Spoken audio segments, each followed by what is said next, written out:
ವಿಜಯ್ ಕುಮಾರ್ ಉರುಫ್ ಸರಿಗಮ ವಿಜಯ್. ಸಂಸಾರದಲ್ಲಿ ಸರಿಗಮ ಅನ್ನೋ ನಾಟಕವನ್ನು ಸುಮಾರು 2000 ಪ್ರಯೋಗಗಳಲ್ಲಿ ಅಭಿನಯಿಸಿ ಹಿಟ್ಟು ಪತಾಕಿಯನ್ನು ಹಾರಿದಂಥ ನಮ್ಮ ಮಿತ್ರ ಸರಿಗಮ ವಿಜಯ್ ಇವತ್ತು ನಮ್ಮಿಂದ ದೂರವಾಗಿಲ್ಲ. ಬರೀ ನಾಟಕವೇ ಅಲ್ಲ, ನನ್ನ ಜೊತೆಯಲ್ಲೂ ಪಾತ್ರ ಮಾಡಿದ್ದಾರೆ. ನಾನು ಮಾಡಿದ ಅನೇಕ ಸಿನಿಮಾಗಳಲ್ಲಿ ಅಸೋಸಿಯೇಟ್ ಆಗಿ ಡೈರೆಕ್ಟರ್ ಕೆಲಸ ಮಾಡಿದ್ದಾರೆ.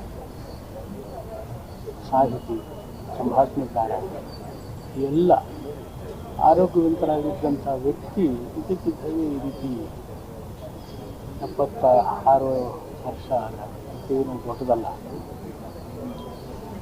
ಆದರೂ ಪ್ರತಿಯೊಬ್ಬ ಮನುಷ್ಯನಿಗೂ ಹುಟ್ಟು ಸಾವು ಸಹಜ. ಹುಟ್ಟಿದ ಮೇಲೆ ಪ್ರತಿಯೊಬ್ಬರೂ ಸಾಯಲೇಬೇಕು. ಒಳ್ಳೆಯ 2 ಮಕ್ಕಳನ್ನು ಕೊಟ್ಟಿದ್ದಾರೆ. ಅವರ ಶ್ರೀಮತಿ ಒಳ್ಳೆಯ ಗೌರವಾನ್ವಿತ ಮಹಿಳೆ. ಇವರೆಲ್ಲರನ್ನೂ ಕರ್ನಾಟಕದ ಕಲಾರಂಗಕ್ಕೆ ಅವರ ಒಂದು ನೋವು, ಸಾವು, ಇದು ಭರಿಸಲಾಗಿರುವಂಥ ಒಂದು ದುಃಖ. ಅಂಥ ವ್ಯಕ್ತಿಯನ್ನು ಕಳ್ಕೊಂಡ ನಾವು ಕನ್ನಡ ನಾಟಕರಂಗ ಹಾಗೂ ಚಿತ್ರರಂಗ ತಡವಾಗಿದೆ. ಇದೇ ರವೀಂದ್ರ ಕಲಾಕ್ಷೇತ್ರದಲ್ಲಿ ಅವರ ಸಂಸಾರದಲ್ಲಿ ಸರಿಗಮ ನಾನು ಅನೇಕ ಬಾರಿ ನೋಡಿದ್ದೇನೆ.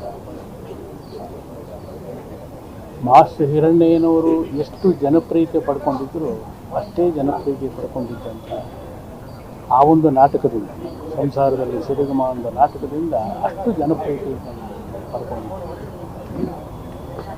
ಅಂಥ ಒಬ್ಬ ವ್ಯಕ್ತಿಯನ್ನು ಅಂದರೆ ಸತ್ತ ಮೇಲೆ ಅವರನ್ನು ಹೊಗಳೋದು ಎಲ್ಲರನ್ನೂ ವಾಡಿಕೆ. ಬದುಕಿದ್ದಾಗ ಅವರನ್ನು ಗುರುತಿಸಿ ಅವರಿಗೆ ಒಂದು ಗೌರವಪೂರ್ವಕವಾದಂಥ ಒಂದು ಸನ್ಮಾನ ಸಮಾರಂಭಗಳನ್ನು ಏರ್ಪಡಿಸ್ತಾರಲ್ಲ, ಅದು ದೊಡ್ಡ ಒಂದು ಕಾಣಿಕೆ ಅಂತ ನನ್ನ ಅನಿಸಿಕೆ. ಸರ್ಕಾರದಿಂದ ಅವರಿಗೆ ರಾಜ್ಯೋತ್ಸವ ಪ್ರಶಸ್ತಿ ಸಿಕ್ಕಿದೆ, ಕೆಂಪೇಗೌಡ ಪ್ರಶಸ್ತಿ ಸಿಕ್ಕಿದೆ. ಆದರೆ ಇನ್ನೂ ಹೆಚ್ಚಿನ ಸೇವೆ ಅವರಿಂದ ಆಗಬೇಕಾಗಿತ್ತು ಅಂತ ನನ್ನ ಅನಿಸಿಕೆ. ಭಗವಂತ ಅವ್ರನ್ನ ಇಷ್ಟು ಬೇಗ ಕರ್ಕೊಂಡಿದ್ದಕ್ಕೆ ನಮಗೆಲ್ಲ ತಡೆಯಲಾರದಂಥ ದುಃಖವಾಗ್ತಿದೆ.